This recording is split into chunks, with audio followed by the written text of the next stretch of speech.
Baby loss is one of the most painful and silenced experiences a parent can face. If you've clicked on this video, you're in the right place. In this episode, I'm joined by Dr.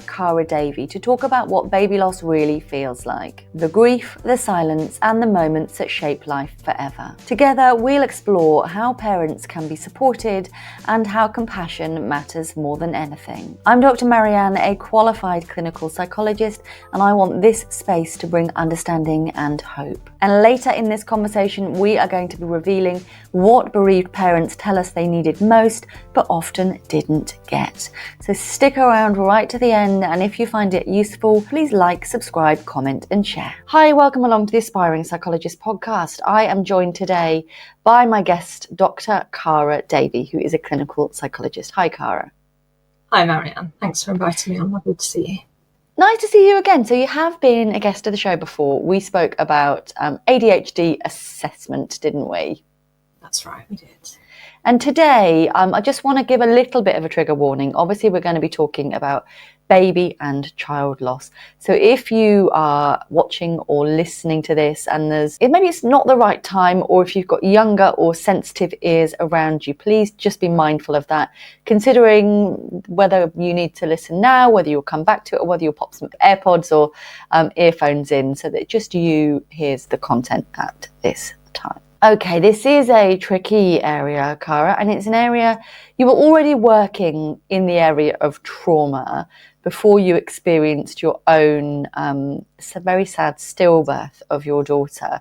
But since then, you've really made it a clinical specialty because you realise that actually there's a bit of a lack of support for people that find themselves in this position. Well done for everything that you do and for creating such a compassionate, safe place for people. Can I ask what might feel like a controversial opener?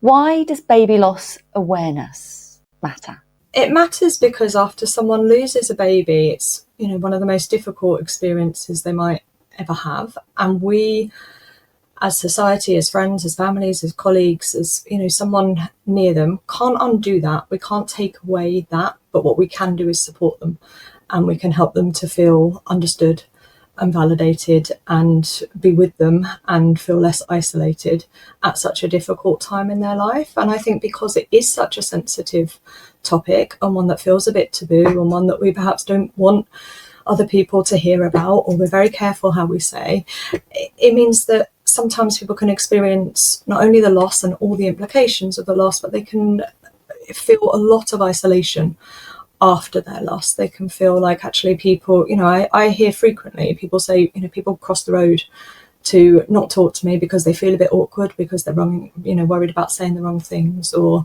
employers have advised people, the team not to get in contact after someone's had a loss, and then they feel like these are colleagues I've known for a really long time who aren't even checking I'm okay at such a difficult time. So I think if we don't raise awareness of the topic and the impact and how to best support it, then actually what happens is people end up more and more isolated, and that compounds their distress. So it's really, really important to empower people to be able to understand and support. And I think my experiences of having lost my dad is that I think some of my colleagues at the time were told, and were almost told, don't worry, Marianne, don't contact her about anything. But I think as a team member, it's okay to kind of say, well, how long for? Have they specifically asked not to be contacted ever, not to have this mentioned? Or actually, is there a time where actually it's okay to support that person? So maybe it's like you're trying not to rock the boat and you're trying to honour people's wishes. But the person who's had this happen, I'm sure you would say as an expert and as a mother, you didn't mean forever, Yeah, absolutely. And I think there's a difference between continually messaging someone or messaging someone about work-related issues when they might be on, say, bereavement leave, for example. And it will depend when someone's loss is as to whether they're entitled to leave. Yeah, there's a real difference between that and sending a text saying, I've noticed you're not in work, or I've heard about your loss. I'm so sorry. There's no need to reply. I just wanted to let you know I'm thinking of you. I don't think anyone who's been bereaved, whether that's of a child or not, would take offence to a message that says I'm thinking of you with no pressure to respond. That is such a good point. And actually, what the managers maybe mean is, please don't contact Cara about the spreadsheet. Please don't chase her for why she hasn't submitted, X, Y, Z, her timesheet, her mileage. That, they don't mean don't support her, don't be a human. But maybe some of the messaging maybe could do with firming up a little bit, or just be a good person. If you would usually text them to say, I'm watching something on TV, are you watching it? Like, if you've got that kind of friendship, then I think it's absolutely okay, like you say, to say, I am so sorry to hear what you're going through, what you've been through. I'm here if and when you're ready. Absolutely. And that's so, so important. It makes a huge difference. And, and I think you raise a really important point there about if you would normally text someone, don't change that behaviour, because I hear that so often where people will say, friends are trying to be sensitive, they're meeting up without me because they don't want it to be triggering for me or whatever else, so they're excluded. Or general conversation that they might have about TV, they're like, oh, maybe I won't mention that programme in case there's something difficult, or they don't want to hear about that now. Or rather than actually checking out with someone, how are you doing? I was thinking about this, or, we're arranging this meetup. It could be triggering. I understand that, but would you like to come? Because we'd love to see you if it doesn't feel too much. Or so there's something really, really important about being held in mind, for all of us at all times. And it's no different with baby loss. And yet, because it feels such a taboo and sensitive subject, actually that is something that, happens a lot, is that people feel isolated and left alone. Yeah, okay. So almost try not to police or censor your original impulse or original thought, oh, I'm going so-and-so, Cara would love to come. Oh, no, I can't invite Cara because of that. Like, maybe reach out to Cara anyway, Yeah, absolutely. Unless that person has specifically said, I want to come out of this friend's WhatsApp group, for example, because I'm finding it triggering. Or, if they choose to come out of that group, then of course honour that, don't go, oh, well, let's add them back in just because they might like this conversation. Or but yeah, I think there's something really important about remaining human and remaining in contact and letting someone know you think of them, unless they are specifically saying, I need a bit of space at this point. So as an example, I had a really close friend who, a year after my loss, which, the kind of anniversary is typically very difficult for people after a loss, and a year after she was due with another baby, same gender as the baby I'd lost, it was quite triggering, it was quite difficult, and she kept reaching out to me. And I said to her, can you just give me a week, like this week where you've just given birth and is the anniversary, I just need a little bit of space because I'm finding this really difficult. And it was almost like that was quite triggering, I think, for her. And she'd keep reaching out to me. And I'd be like, please just honour it. Like, as a friend, I promise I will be back in contact with you. This isn't forever. I just need a little bit of space. So I think if there's a very specific example, I think, listen to that because it's hard. But yeah, other times, and I was back in contact and it was, okay again afterwards. But yeah, I think if there's a real clear example where someone's telling you, it's important to listen. But otherwise, people do want to be held in mind. They do want to, be included, even if it's difficult, or at least have the opportunity to say, whether or not they want to be there and want to be thought of and included. Yeah, thank you. I think that's really helpful. And to actually know that if you are struggling as a lost parent yourself, that it's okay to advocate. It's okay to say actually what you think would be helpful for you right now, whether that's more contact, less contact, or something completely different, Yeah, and I think a lot of bereaved parents find this quite difficult. I think, I don't want to make too many assumptions, kind of gender assumptions, but a lot of women I support who've lost a baby will say that they are naturally quite people-pleasing. They find it quite hard to speak up, to advocate for themselves.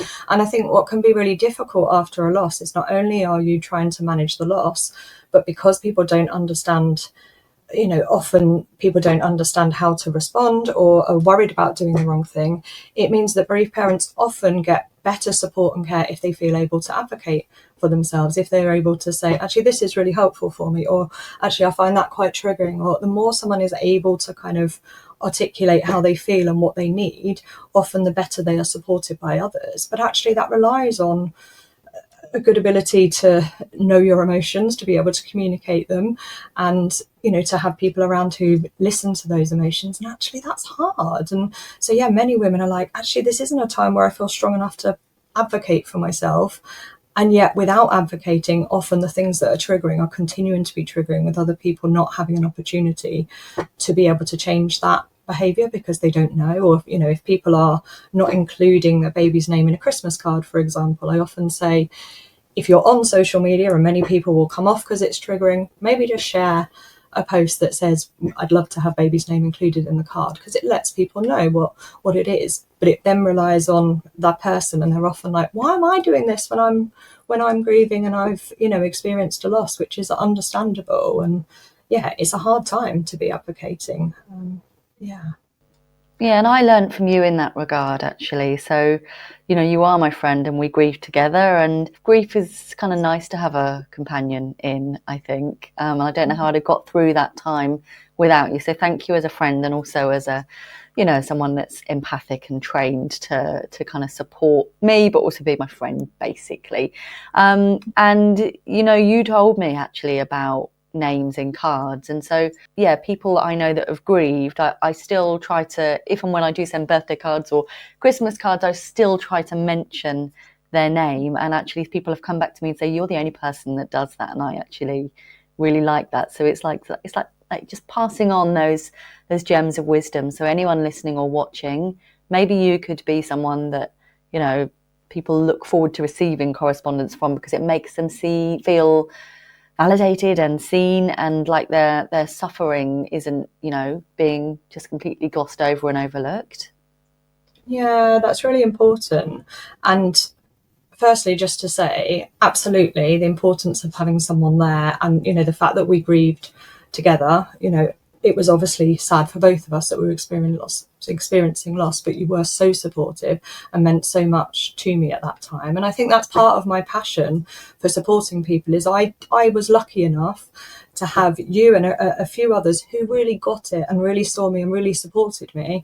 And it made such a difference to my journey and my ability to cope. It's why I'm so passionate that if other people haven't got that, like, actually, I don't know how I would have coped without that. And I really want other people to be able to have that, that experience. So yeah, I'll be forever grateful. And I think that, has had a real influence. So yeah. And then in terms of the cards, yeah, I mean, it's not just I see you, and I acknowledge that this might be a difficult time for you, but especially in the example, when someone has lost a baby or a child, that child is not living their life anymore. And, it's a way of acknowledging that you were important, you existed, and, you're continuing to be thought of in the world, which is really, really important, because many people don't do that for fear of upsetting someone, when bereaved parents don't forget their children anyway. But yeah, it's really important. And from a psychological perspective, there's something called continuing bonds, and I think often people think you get over grief and you kind of forget about someone and move on, or that was the more kind of traditional old school way of thinking of grief. And we know that's not the case now. And for people who cope and manage better, often it's because they've found ways of holding that person in their life with them. And that might be, for bereaved parents, it might be they have a teddy bear that represents their child. It might be they have things with their child's name on. It might have things on the side, but seeing a child's name in a card means a lot. It's one of the things you can do that says, I remember you and you're important. Yeah, absolutely. And I think that my experiences of having been a clinician and doing, I'm probably going to say hundreds, maybe thousands of assessments, is that when we're screening someone's mental health and kind of thinking about the onset of problems, sometimes I've been in the very privileged position where I've been told about miscarriages or late miscarriages, stillborn babies, and it might be 20, 30, 40, 50 years later. And of course, with the changing landscape of maternity services and of the way that we kind of deal with grief and loss now, and the way we talk about that in society, I think it's really important to hold on to the idea that people might have had a different experience. They might have never seen their baby. They might have not had any photos. They might have almost been, had things tidied up and cleaned up and taken away to save you that pain. But my experience was that just kind of stays as this kind of gaping wound that nobody's looking at and nobody's validating. And so we heal in stages, of course we do, but if you've never had help to have that heal, then this could still be quite raw, despite it being years and years later. And even with the way we talk in the media now, and seeing the lighting of the candle at special memorial days and things, that might really evoke things for people. For the first time, it might feel safe to do that and to process all that. And so it might feel at times very, very close to the surface, but people can kind of invalidate that a bit sometimes, I think, can't they? Yeah, absolutely. So I'm a trustee for a Sussex-based charity, baby loss charity called Oscar's Wish Foundation. I've done lots of events with them, and I did lots of fundraising after my loss. And often at fundraising events, you might find, especially if they're more public events, you might find someone comes along who maybe had a loss 50 years ago, and they see the sign, they see the support, and often, you can see how raw and difficult it is, or they will stop and, kind of take their time to say, I just wish that this understanding and this support and this way of being able to be encouraged to be with your baby as part of the grief process, was around and was understood, back then. And so absolutely, you're right. The pain doesn't go away, just because someone doesn't meet their baby or, is encouraged to kind of move on or not think about it. It's very much still there and still raw. So, if you're, as we've said earlier, if you're kind of worried about mentioning someone's baby because you might upset them, like it's not a case of it goes away. It's still there and with them at all points, and you're not going to upset them. You're going to give them an opportunity to think about and express how they feel, and rather than kind of just holding that in. Yeah, absolutely. And I guess I was just kind of thinking about the fact that because of the kind of long-term nature of podcasts and kind of YouTube content, is that people might be coming to this at all stages, and it might be someone's very recent in their loss. Can we just go over some very basic kind of what to do's, like if you have lost a baby or a child and then you're sort of home, like what do you do practically? How do you begin to think about arranging funerals if kind of baby was at a stage where that needs to happen? Like how do you do these practical things? How do you arrange time off with work if this is all planned and not as expected? Could you guide us through that a little bit, Cara? Yeah, I think it's worth acknowledging, in a way, this is a really hard question to answer because it will depend a lot on the circumstance of the loss. So how early the loss was in terms of how entitled someone is to leave, whether or not they're having a service, whether they choose to have a funeral for their baby, whether they have a bereavement midwife, so and what service that bereavement midwife offers. So a lot of hospitals will have a bereavement midwife. Some will arrange funerals for people and will kind of really help with that side of things. Others, it's left for them to do, or people choose to do. So the circumstances vary quite a lot. I do have on my website, there's a series of free resources for people. There's one about supporting colleagues or supporting friends or family members. There is one for people who are recently bereaved about these kind of first steps, like thinking about maybe you've just found out and you haven't even given birth yet. Like how on earth do you approach this next step of, it's very unusual for anybody to have a C-section to give birth to a baby when they've found out that they've passed, because there's no medical kind of need for that. And so generally people have to go through the process of giving birth. So there is tips on there, things that might kind of help with that. There's things that help with practicalities, how to cope with that loss. So there's lots of different things in there depending on the stage and how involved people want to be and the circumstances. Some people might have lost a baby after birth, and again, the circumstances really do change. So there is a guide on there that approaches lots of those things, but if you have a more specific question, I'm happy to answer it. But I feel like there's lots of different answers for lots of different circumstances that makes that really difficult to give a straight answer. Thank you, and that's a really helpful answer. So, and I think I was really imagining actually the additional trauma. So I've had 2 cesarean sections for, you know, 2 babies, two emergency sections. But I was imagining the experience of having birthed naturally and maybe any kind of perineal wounds or kind of just very uncomfortable kind of, you know, downstairs areas, and the contractions themselves can leave your belly very, very tender for days and weeks afterwards. And I sort of was really thinking about the experience of someone who's recently given birth, but then has to care for their body, but has no baby to care for that's living, that's with them at home. And I think it's really hard, isn't it? Really hard. Yeah, absolutely. And for a lot of people, their body is triggering. Lots of people feel like their body has let them down, and they can feel quite triggered by the sight of their own body. It takes time, obviously, for swelling or to recover.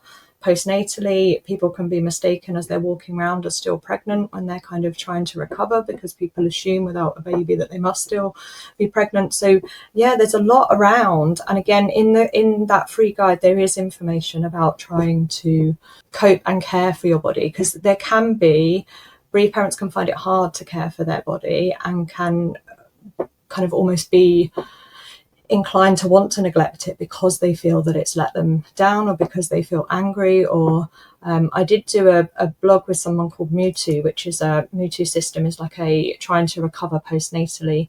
About, for me, it was really important to try and take care of my body, and I knew it would help my emotional well-being to physically take care of myself and to prepare my body and to not feel kind of impacted in terms of pelvic health long term by it. So for me, I kind of did that. But there is a blog about that, and there is more information about your relationship with your body and how to take care of it. And I think even, you know, when I had my loss, I contacted the GP for the kind of 6-week check, and they kind of checked down my notes, and they went, well, I can see that baby didn't survive, therefore there's no need for a 6-week check. And I was like, well, is anyone I've given birth, like, do I need to be checked to see how I am physically? Or so I think there's even that kind of dismissal often by other people of, like, you know, this expectation to just get on with things. And it's like, well, you still need to heal, you still need to take care of yourself, and people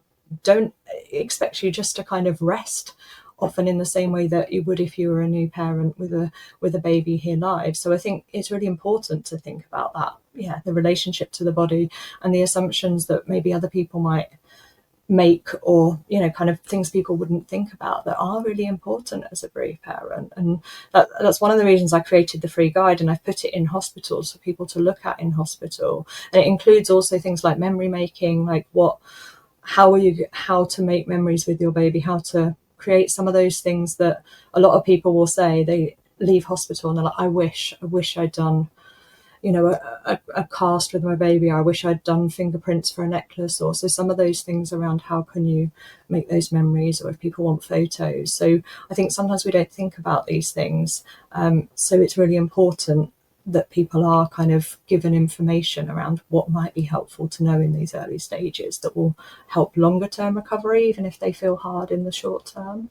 Yeah, absolutely. I am pleased that this is an area that's got more support around it now. And I think even knowing that term bereavement midwife, you know, if for some reason you haven't been given one and it's kind of quite recent that you've lost a baby, or that you've had to give birth to a baby, just knowing that term can kind of empower you to know what to ask for. Or if people are listening to this because they are actually mental health professionals, you know, we hear all sorts, don't we, in our work. It kind of just empowers us to think, oh, actually, I wonder if I could share this information with this person, either for their own benefit or for someone that they're telling me about, so that we are really doing that consultation model of sharing what we know to the people that need to know it. Yeah, and if you're a mental health professional working in perinatal services who don't specialise. So in some services, in some areas, perinatal teams also support with loss. In some areas, there's a separate team. And some areas, sadly, it hasn't been rolled out at all yet. But if you're a perinatal team who does less of the loss work, because that isn't kind of within your remit, I think it's important when you're thinking about supporting people's mental health who've had previous losses and might be pregnant again, that kind of pregnancy after loss stage, to bear in mind the things that might be triggering for people, the thoughts and feelings that might be there, the practical steps that might be helpful, the places you might be able to refer them in thinking about welcoming that, another baby after loss and all the things it's brought up for them. But, practical things like birth planning, kind of, it's all very different after a loss. And I think sometimes I speak with bereaved parents who feel that it can be missed by services, like the real impact of the loss when they're thinking about the next pregnancy. It's almost like let's just think about this pregnancy without bearing in mind that previous context. So I do think it's important, as mental health professionals, for us to bear in mind, the impact of that earlier loss too. Yeah, and I think one of my favourite books of all time is The Body Holds the Score by Bessel van der Kolk. And just even trying to get your body into birthing positions might be incredibly triggering or emotive. Some people find that it helps them to feel closer to baby that they've lost, but maybe you feel all the things. Maybe there's some element of comfort, but also lots and lots of distress and kind of lots of feelings about hopes for the new baby and worries about their health. Like, it's all the things, isn't it? Yeah, absolutely. It's a real mixture. So there is a term for pregnancy after loss of a rainbow baby, and some people like that term and some bereaved parents really don't. And I think some people, the reason they don't like the term is because they see it as people kind of dismissing the past. They're almost like, oh, here's the sunshine after the rain, as if your bereaved baby is the kind of rain and the bad thing almost, and this is good, but it dismisses the experiences. But for me, when I think of rainbow, I think of the two existing together. So there has been sadness and upset, kind of as part of the loss of your baby, but your bereaved baby is not just the rain. But likewise, that next step of trying again, if someone is in that stage, it's not that they don't feel any good emotions, not like they're not looking forward to being a parent or they're not excited about that stage, but alongside that, they are also experiencing all of the difficult emotions. So the rainbow is the kind of two existing together. And I think if we're thinking about the most important thing you can do to support someone as who's bereaved, is being empathic and supportive and ensuring they feel seen. Acknowledging both of those emotions is so important. I run free support groups for people who've lost a baby and also for people in that next step of kind of trying again or pregnancy again after loss. And the most common topic, I would say, in that group is around just people being wholeheartedly excited for them after a loss, but without any acknowledgement of actually all the other emotions, that they're suddenly now feeling guilty that they're not thinking about their other baby as much, or what that means about their first baby, or they're also feeling that their body is physically, from a trauma point of view, back in the time before, it's back pregnant, which is the state it was when they had their loss, and they're now terrified, or all of the other emotions that exist alongside it.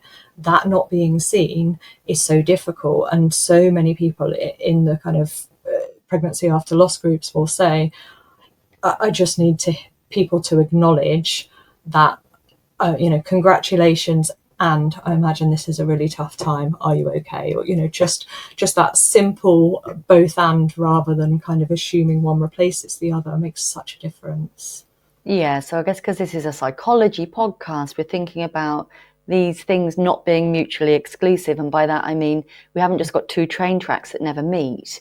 We've got, actually, I'm really excited and delighted about giving birth to this baby who is with us and alive and healthy. I'm also still really sad about this one who didn't have the same outcomes. And it's okay to check in with both of those things, because, of course, what we know is that they converge and they can both exist. It's not either or.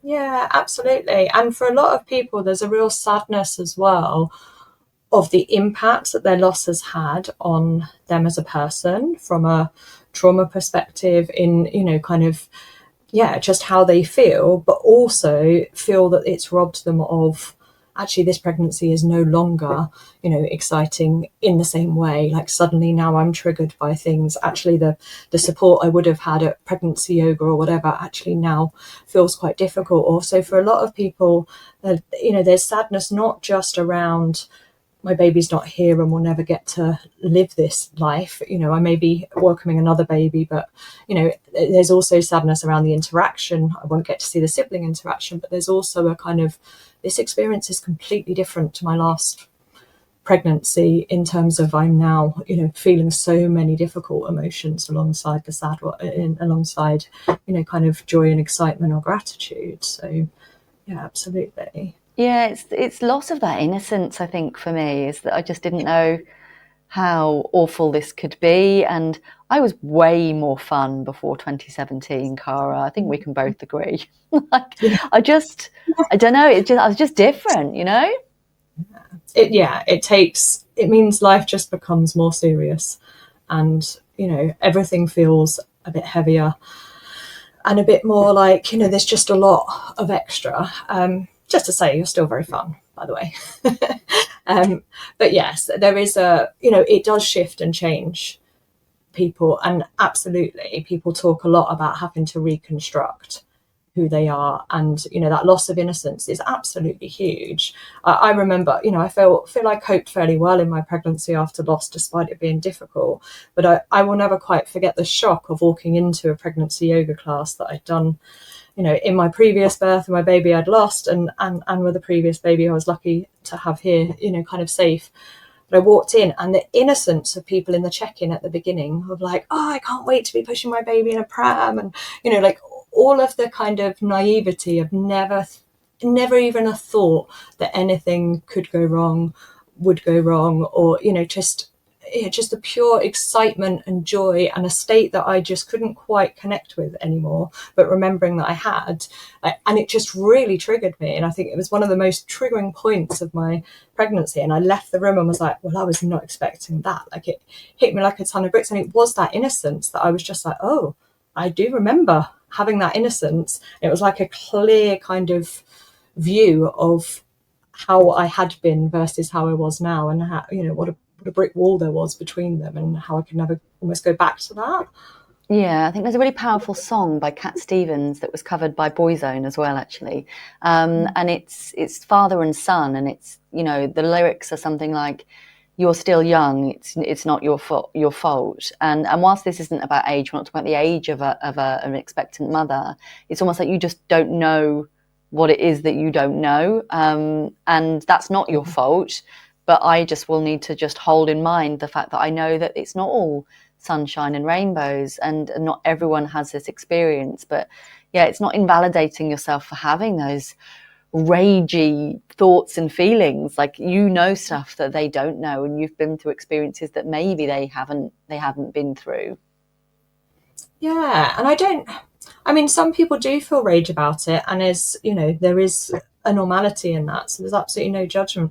I don't think I felt rage. I just felt an utter sadness of kind of, yeah, just the kind of, this is the impact, and this is how I can never quite go back. I really like the analogy of kintsugi, of the Japanese art of putting something back together. So if you imagine a kind of vase on the side, it gets knocked over, it's smashed, you're never going to be able to put those pieces back together, and it looks like a vase that has never been smashed.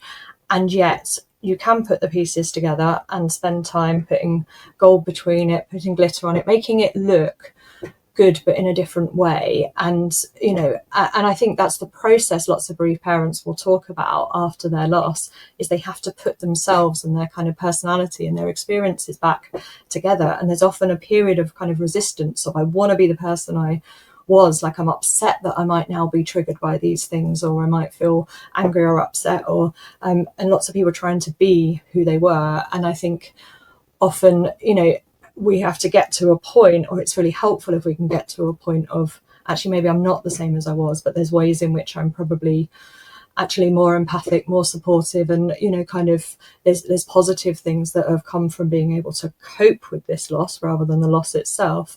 And then there's other ways in which those cracks might always be there, and it's really important to be able to shift to that perspective, but to acknowledge that the cracks still exist, because that's where people feel invalidated if we we don't acknowledge that. Yeah, and I think that even crops up in between kind of relationships, doesn't it? So not all people are expecting a baby with a partner, but often that is the norm still, that people are. And even our different views within a relationship can be further wounds in this kind of broken pot. And sometimes people are able to work through those. Sometimes it feels hard to work through that trauma, and that becomes a relationship trauma, and ultimately, decisions about long-term futures. This is a big deal. It affects all aspects of life, doesn't it, Cara? Yeah, absolutely. And I think that's something, when we're talking about raising awareness of baby loss, I think that's the thing here, is that we're not just talking about, and it's big in itself, losing the baby, losing all the hopes and dreams in the future, but it is a fundamental shift in every aspect of people's lives. People move jobs, they move houses, some people really have to move, whether that's for different services because they're triggered in their home. Like it's every aspect of life, their personality, as you say, relationships. For lots of people, these are real relational traumas. When you're experiencing something so difficult, often you look to the people close to you to support you and to help you. And, in the experience of having lost a baby, both partners are grieving.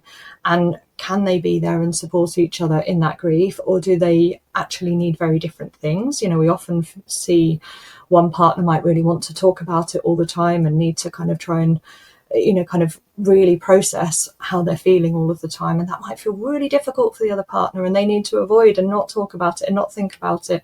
And then you can get the relational trauma of, I told them I couldn't talk about it and they keep talking about it, or vice versa, I told them I really need to talk and they weren't there for me. And further down the line, when people have survived and coped in whatever way they need to, they look back at the relationship and go, but I really needed you and you weren't there. Or so for some people it is a real kind of turning point in their relationship. And yeah, it really does impact every area of life in a way that I think sometimes we can miss as professionals if we haven't had the experiences ourselves, or know someone who have, or had the relevant training. Absolutely, and that's why this podcast is just gold, isn't it? I think because we can't know what we don't know, but we can do our best to be curious and to learn. Cara, we did mention rainbows. We did mention rainbow babies. Could you tell us about your book that's got Rainbow Baby in the title, please? Yeah, so I wrote a book called There's a Rainbow Baby in My Mummy's Tummy. And I guess that was my experiences. As I mentioned, I'm fortunate to have had a child before my loss who's here safely, and he was 3 at the time of the loss. And when I fell pregnant again after my loss, I spent lots of time talking to him about, I had to pick the right time to tell him. I guess it's a whole another topic. But essentially, the book is my experiences of what I found helpful in preparing him for another baby coming, because often when children have experienced loss, they can be quite black and white, like, why would you try again when the last baby died? Or they can make quite kind of difficult kind of comments. And I think many bereaved parents, if they have another child here, worry about how to talk to them, how to support them, when to tell them when they're pregnant again, what to tell them about it, how to speak to them about it. And when bereaved parents are pregnant again and they're feeling so nervous about, will my baby arrive here safely this time, it can feel really hard to reassure a child of what's been done differently this time, and how there's lots of things in place to try and minimize that. And parents are like, well, do I guarantee it because I've got no guarantees, or do I tell them how nervous I am? So the book is all about helping bereaved parents to be able to support children in pregnancy after loss. And also there's a kind of Q&A at the back of just how do we have some of these difficult conversations, and what to share and what not to share to support children in that journey.